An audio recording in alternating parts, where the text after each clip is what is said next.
தமிழ் சொந்தங்கள் அனைவருக்கும் சென்னை வாஸ்து ஜெகநாதனின் நெஞ்சார்ந்த வணக்கங்கள். மண்ணில் நல்ல வண்ணம் வாழலாம் வைகளும் என்னில் நல்ல கதிக்கு அதுவும் ஒரு வெற்றியே.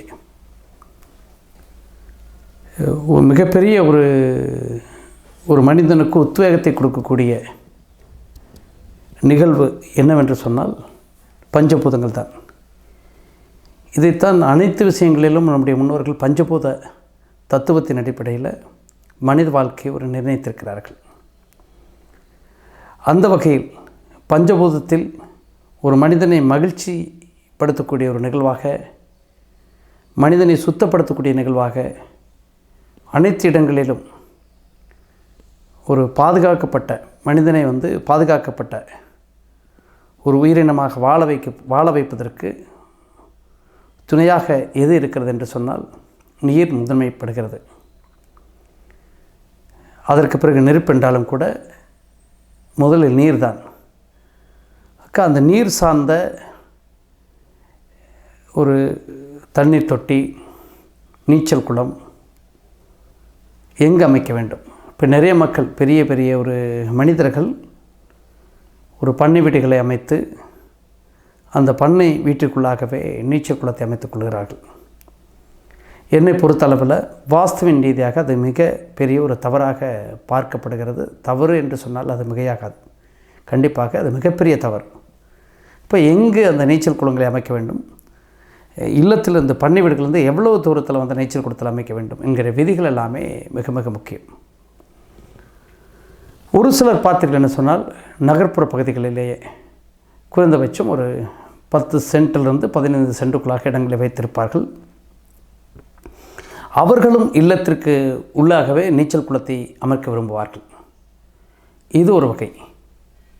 ஒரு சிலர் குறைந்த இடங்களிலே மாடிகளில் 2 மாடி 3 மாடி அமைத்து மாடியின் மேல் தளத்தில் அந்த நீச்சல் குளத்தை அமைப்பார்கள். இது ஒரு வகை.